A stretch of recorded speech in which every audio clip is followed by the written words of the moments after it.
Don't you? Hey, good morning, everybody. So I decided from now on, rather than covering 30 topics and confusing the hell out of everybody, I'm going to stay focused and hopefully help you make money. There's so many topics that I've covered over the last week because I have a list of what I've spoken about. I'm like, man, they should crush it on this or this or this. Anyway, so I'm going to keep it focused. Pay attention. If you have any specific questions to what I'm saying, please ask the questions on the side. All right, so let's talk about the SPY. First, yesterday, I mentioned the area to cross on the SPY was $407. If the SPY got up and above and held $407, then we would likely see $415 later in the week. Did I think it would come as close as it did yesterday? Kind of. I kind of thought it would be $412, $413, and that's exactly where we went. At the time, the SPY was sitting at $405. Understand, that's exactly where it closed on Friday. So it does not surprise me that we went from 405 right before the Fed announcement, and we spiked up over 412, 413 and change, and then we pulled back. Of course, we're going to pull back. Anytime you have any type of major spike, there's going to be profit taking. Does it mean there's going to be a quick rotation down? No. Let's talk about one of the stocks, Tesla, okay? I mentioned, what was it? 2.5 weeks ago, Tesla was sitting at 122. It actually went down to 108 and change, bounced back up to 122. I mentioned Tesla could be 160. Well, it's 180 and change. So why is that important? Not only did you have Kathy from ARK buying up Tesla, but it was apparently BlackRock, world's largest asset manager with $10 trillion under management. They just disclosed a 5.7% ownership stake in Tesla. That's a massive ownership stake for a company like BlackRock, even given their size. All right, so that's number one.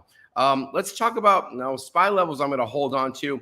All right, let's talk about Meta, because Meta is up 20%, Meta being Facebook, okay? So what did Meta come out and say this morning? Well, they missed on earnings per share. They're down 52% from the same time last year. Their revenue barely beat. Their quarterly profit down 55%. Yet the stock is up 20% this morning. Why? Because they announced a massive buyback. Again, it doesn't suggest to me that the stock should be 20% higher. It's like when struggling companies or tech companies are telling you they're going to lay off 10 or 20% of their workforce and the stock pops 8 or 9%. You know, there are severance packages. There's a cost to these layoffs, and they won't appreciate the cost savings for at least 12 to 18 months out. So the market does not actually fall in line with what reality is right now, and that's what I'm trying to share with you. Let's talk about last Thursday going to last Friday. I was a huge supporter of Carvana. I mentioned used cars. In fact, I mentioned AutoNation. I mentioned AutoZone. I mentioned CarMax. I mentioned there was continued buying in all of these stocks. Now, why did Carvana stick out to me? Because there was increased short selling. Carvana was $6.23. Carvana the other day, I said it was going to breach $11 going higher. It did. Do you know where Carvana is this morning? It is sitting at $17. So if you're a stock only player, and you got in, let's just say you got in mid-pack at $11 or $10.78, up to $17 is a 70% return. If you got in at $6 and change, you're talking about 186%. If you played options, and yes, I still have one single runner, just one piece of crap runner, it's going to be up probably close to 3,500%. It's just crazy. So please pay attention when I mention some of these things. What else? SPY volume yesterday, the US dollar. Okay, not so crazy. All right, that's not so great. Let's keep going. So the Fed, what did the Fed say yesterday? They raised unanimously 25 basis points. They said ongoing rate increases. Did the market care? Not at all. Now, inflation has eased, but it still remains elevated. So they are considering extent of future increases in rates, which completely makes sense. Now, what caught my eye at the end of the day? Same thing we've been seeing for a few days now.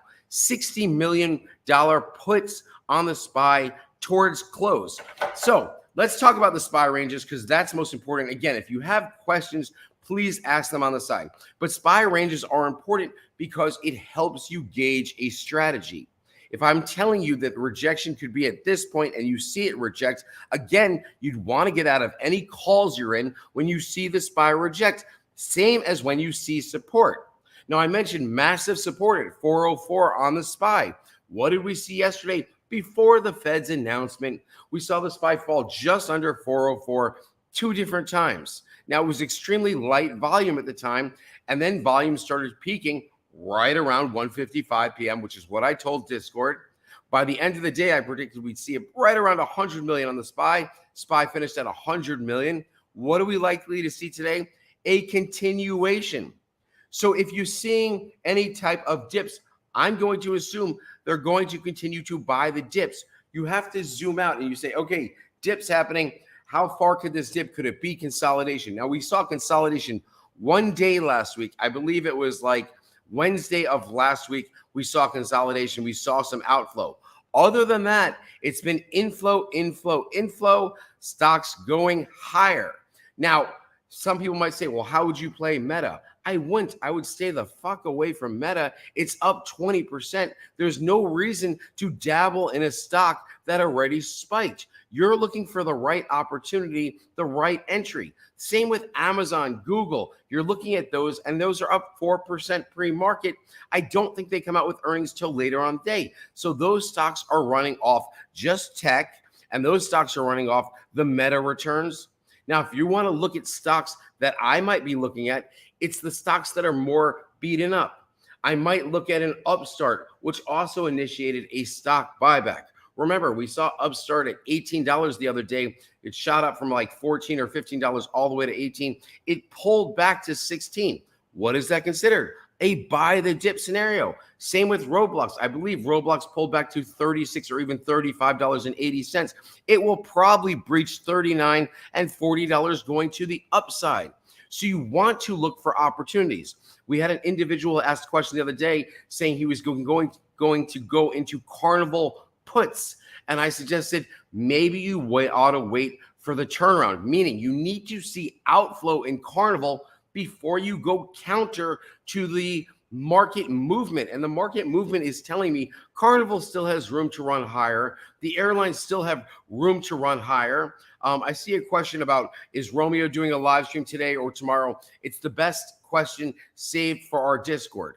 Now, he does private streams on our Discord at least 2 times a week. He did a lesson at 8:15 last night. So there are advantages to being on Discord. And if you're on Discord and you're not taking advantage of Romeo's lessons, then that's on you.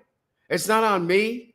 It's not on like, hey, I didn't know he was doing it. And there are replays. So if you're like, I want to join Discord, but I missed the lesson already, you just go into lessons and you can watch the hour-long lesson. He gives homework. Understand, you must want to improve your knowledge up here. If you're one of those people that just follows people on Twitter, oh, this guy said to get in that, he said to get into that, then this is not the platform for you. We're not telling you exactly what to do. We're teaching you how to make money. Shit, it sounds like a no-brainer to me. So let's talk about SPY levels, okay? Let's look what happened yesterday as far as the SPY. And I'm going to talk about specific levels. Let me just go there and get rid of this advertisement. Let's make sure another one didn't pop up. Okay, so what do we see? Fed announcement. 2 o'clock, right? 25 basis points. We all know that. Jay Powell speaks. What's going to happen instantaneously? They're going to sell off. And then you see a massive flow of volume. End of day, massive flow. Yes, it might have ran too quickly, and that's why you see the sell-off. But if you see pre-market, we're sitting at 413. Well, geez, that's where they started selling off again. So now we're going to zoom out a little more. Unfortunately, we go to the 4-hour. We probably even need to go further. Now you see all these gaps down. What happened? Gaps get filled. That's what we've been talking about. So where could this possible SPY run to? That's a great freaking question. Let's talk about intraday support and resistance and where you could see support and resistance. And how do I use this? I use the dark pool. I go onto Discord. I type in DP-levels SPY, and it comes up. Let me just see if I can share that Discord with you guys real quick. In the meantime, grab a pen, grab a pencil, write down these levels because they're going to help you. In addition, you only need to make 1 or 2 trades a day to be successful. You don't have to enter, exit, enter, exit, enter, exit. I mean, you're just going to make yourself crazy. So if you do not have time to focus and to trade, then you shouldn't be trading that day. You need to come up with your plan. Okay, so let's look at dark pool levels. Here we go. We see almost zero. Let me just make sure you guys can see this with me. There, so you can.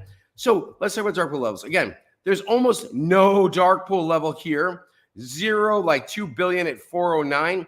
When you go under that, you see 13 billion at 407.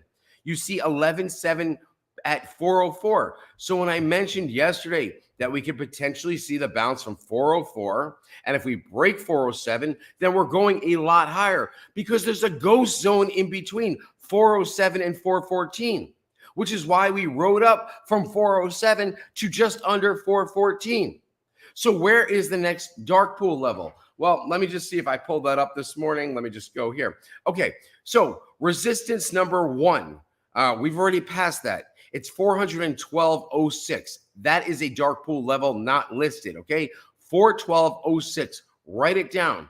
The next one higher is higher than yesterday's high. We're talking 414.40, okay? Understand at that level, the dark pool or the supply of the SPY is a little more than where we've been talking about a ghost zone. So a key level I'm looking at today, and again, it's plus or minus 20 or 30 cents from that level. You have to understand it can go past by a little and then come back. Just because it breaks that level, you can't say, oh shit, SPY 420. But yes, that is the direction the SPY is going in, to 420. The second resistance level is 414.40.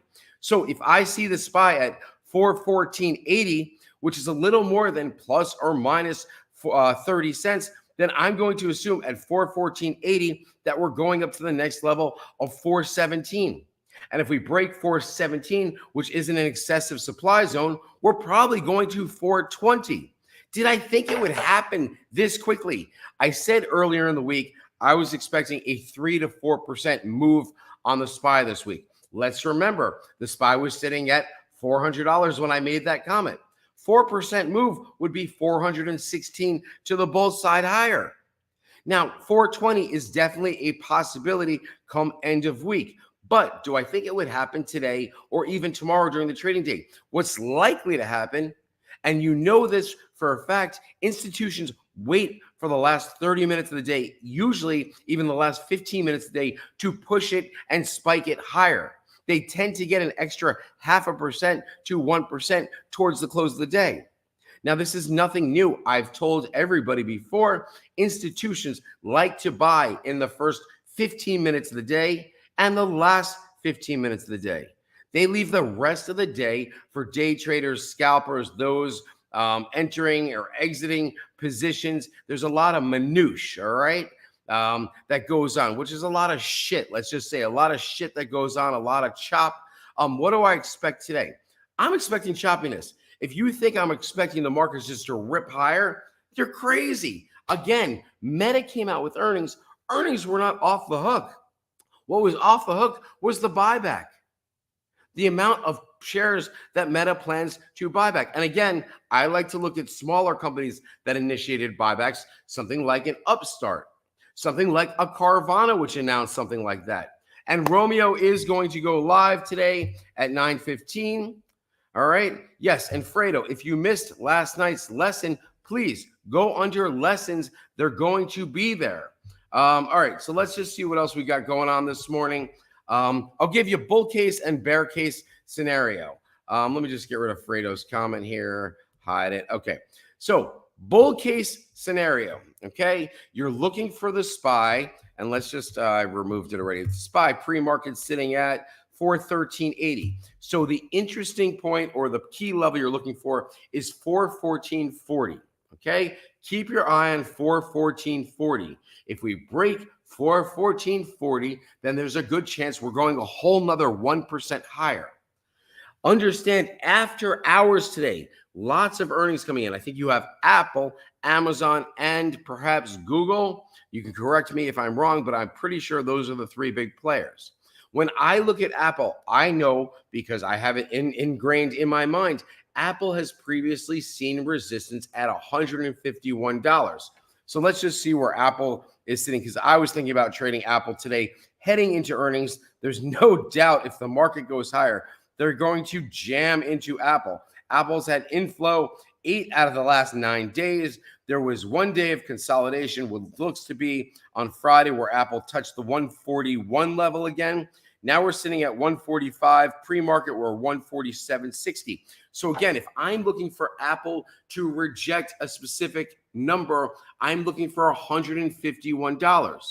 So one of my trading ideas today is I'm going to get into Apple calls when I see the first morning dip, whether it's 5, 10, 15 minutes into the trading day. My exit strategy is once Apple approaches 151, so maybe it's $151.26, maybe it's $150.76, again, plus or minus a quarter. That would be my exit strategy. Again, a 3.5 point move on Apple higher with 2 days left till expiration. You have today, Thursday, you have tomorrow, Friday. I could probably return something around 60 to 70% on a trade with somewhat limited risk. What would I do because I'm only having 2 days till expiration? I would likely use a stop loss and put my stop loss right around 25%. Let's remember, when I got into trading and I get into an option strategy too quickly, I generally start out down 20%. Now, lately, I've been waiting longer to get into these option plays because we see a lot of choppiness in the morning. Okay, so let's just see what kind of questions we've got here. Morning, good morning, good morning, good morning. You guys are great. Yeah, I mean, I'm doing a little better. Thank you for asking, Ryan. I still am testing positive for COVID. All right, can we cover SoFi? Jimmy, let's talk about when SoFi had earnings, and I said it's going to pop. When you have a retraction, first off, SoFi, 3 straight days, inflow, inflow, inflow. Big institutions are taking larger positions in SoFi. So yeah, I mentioned the other day that unfortunately it puts me in the same boat as Jim Cramer, but I would be bullish SoFi and I would wait for pullbacks, which we saw the day after earnings. It came back a little. Remember, it spiked on earnings. So would I suggest getting to SoFi on open? No, I'm going to wait for some type of pullback if you're looking at SoFi. But I definitely think SoFi could be heading to double digits as long as the market continues to get stronger. If we see the SPY cross 420, that would be it. You're looking for rejection. Once you start seeing rejection in the SPY, then it's not just like throw a dart and buy whatever options, call options, or stocks that you like. But until we get that rejection, the market looks like it's going to continue to push higher. It's a buy the dip mentality. Now, I mentioned that was the mentality all of January. Now, here's the thing, or here's the catch. It can't continuously go up. The market's not going to rip every day higher the entire year. Understand, typical returns after tough years like last year. And let's understand, the NASDAQ was down anywhere from 23 to 30%, some of these stocks. The typical return for the next year is like plus 24 to 28%. Now, we hardly see years where the market goes down 20+%. But in those years that follow, so we're talking about, let's just even say the market's going to go up 30% this year. Well, shit, we're already a third of the way there and we're only 1 month in. If the market did what it did in January every single month, you talk about the market going up 120% for the year. There's no fucking way that is going to happen. So understand, there must be a pullback. There has to be valuations. But if you're going to ride momentum, you continue to ride momentum until it doesn't work. Meaning, if you find a type of trade, I'm buying the dip, and you continuously do that and it keeps working for you, then you do it until it doesn't work anymore. Once it stops working, then you come up with a new strategy. But if you hit for 7 out of 8 days in a row, you've got enough money to play with. On the 8th day, you're wrong. Okay, 9th day, you're wrong. Great. Then you reevaluate. You stop it. You're still 7 wins, 2 losses. Let's just consider them $1,000 wins. Plus 7,000 minus 2, you're still going to be up $5,000. You're not changing the position that you enter into. Meaning, if you're entering into $1,000 a trade, just because you have an extra 10,000 in your account or 5,000 doesn't mean you double your average trade. You stick with what works, because what's going to happen is if you keep going all in or heavily weighted into whatever plays you're doing, the next time that you're wrong, and let's say you're wrong twice in a row, you're going to crush your account. You're going to take all of those gains you made and you're going to give them back. All right, so yeah, covering SoFi, I could easily see double digits. I would go out. Do I think we have consolidation? There has to be consolidation. This is just what I was talking about, so it's a great question, Ryan. The market cannot go up every day, every week, every month, because the cumulative average would take the markets up over 100% on the entire year. So am I on yet? Yeah, I'm right freaking here, man. Love to see Apple touch 150. Thoughts on Chewy? Okay, I don't really cover Chewy. Let me take a look. I know Chewy was a heavily shorted stock. Oh, I do want to talk about a few different stocks. Okay, so Chewy, yeah, the volume's just not there on Chewy. I would stay away from that. I mentioned that because the volume pre-market looks to be under 40,000 shares. That's not very strong at all for a company. I like to see companies that are extremely active during the day. So you want to see somewhere on like, I mean, we can look at Amazon. Let's just take a look at Amazon, which is the next comment. Amazon, okay. Yeah, I mean, you're talking about 6 million shares trading already. So that's what the difference is.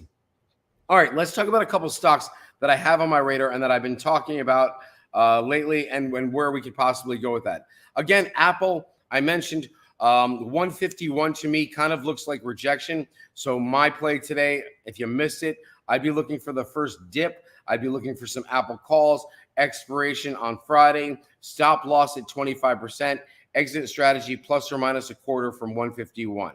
Okay. Next, what are we going to do? Okay, we could talk about Snapchat. Snapchat sold off into earnings. Understand, if they're going to support Meta, Pinterest, PINS, Snapchat dropped 14% the other day. What did people do? They went into leap calls, meaning they went out a full year and bought a shit ton of calls. So does it surprise me that where is it? Snapchat is up 5% this morning. Remember, it was down 14%, only closed yesterday, down 10%. Now it's up 5% pre-market. So if you put the net together, it's only down 5% off earnings. To me, I think there'd be more opportunity to get into Snapchat. Again, if you're going to go into Snapchat, they did it the right way. They went out to leap year calls. I mentioned Intel. I was short Intel going into AMD earnings. What happened? I got out of Intel yesterday on market open because Intel was down 40 or 50 cents to $27.68. I got out at $27.75. It's above $29. I wouldn't get involved with Intel. Again, it's more of a chip play. Again, I would stay away from AMD. Why? Because it popped 12.6% on earnings. So even if AMD runs up, I don't want to be late to the party with AMD. Now, Baidu's been running strong. Baidu has support. Chinese stocks have support. I don't really believe them. But the same way that people figured out that our markets bottomed in October and that there was value in many of these different stocks, people have been buying up Chinese stocks, whether it be Alibaba, PDD, and Baidu. Those are the three top choices that I have as far as Chinese stocks. But if you're going to chase, you're going to get hurt. So you need to look and say proper entry. Proper entry for Baidu. Well, it's definitely not $152 off a spike. It's somewhere in the range of 135 to 138. So I would put that on my list. 135 to 138 could be decent entry. I'm not entering at 152. Hell no. Okay. Alibaba, again, I would stay away from that. SoFi is up. Carvana is up another 26% this morning. So we could talk about Carvana, which on Discord I mentioned had some interest at $6.23. And where are we on Carvana this morning? $17.15. What else do I like? I like CarMax, KMX. Again, multiple inflow days. Yesterday, it popped another 7% this morning. Pre-market, it's up 1.27%. General Electric, I would stay away from. Ford seems to have a ton of support, but Ford's going to follow Tesla. It's going to follow these other car companies. I'm sure GM is probably in the boat. Rather than Boeing, I'd rather get involved in airlines. Microsoft has rejected before at $260. The fact that it's sitting at $255.95 pre-market, The same way I'm looking at Apple to possibly reject 151, I'd be looking for Microsoft to reject 261. 261 to 263. Again, if we see that, you're talking about the SPY probably being around 419, and that would be a rejection point for me. If the SPY hits that 420 number, then I would be selling my calls. I would be exiting out of positions and waiting for the market to draw down a little. Let me just see if I have any other ones I wanted to speak about. Palantir, we're up over $8 again. It's right in that range that I would be cautious, $8.56. I would be worried about Palantir just under $9. And let me just see, Walt Disney popping over $110. Walt Disney, there's Upstart. So Upstart, which I mentioned already, was up 8% yesterday. It's up 7.74% pre-market. Would I chase a 7% pre-market? No, I'd be looking for some type of pullback today, saying how close to Upstart can I get to even today? Because Upstart will probably be a 9 or 10 or 11% gainer today. However, at 7.84% up pre-market, you're only leaving a little on the bone. So you're looking for Upstart to pull back on market open. And if you can get it up, 1.97% or up 2.18%, and then it pops and closes up 9 or 10 or 11% today, that's how you get a return.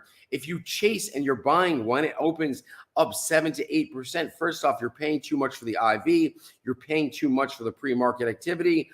With that said, it is time. It is time for me to head over to Discord, shoot a quick video, answer some questions. Please, you could follow us over to Discord. Worst case scenario, you try the Discord. You don't like it. We see you later. That's it. You still join me tomorrow morning, 8:30. You like the Discord. You figure out how to use the channels and algorithms. You watch Romeo's live streams. You watch Romeo's lessons. You listen to Love's advice, and you make money. So that's the tip of the day. Join the Discord. It's not for me to bank off you guys joining our Discord. It's for you guys to learn how to trade more effectively, efficiently, and to make money. All right, see everybody later. Please join me tomorrow morning. We've got some job numbers coming out, and I'm sure I'll be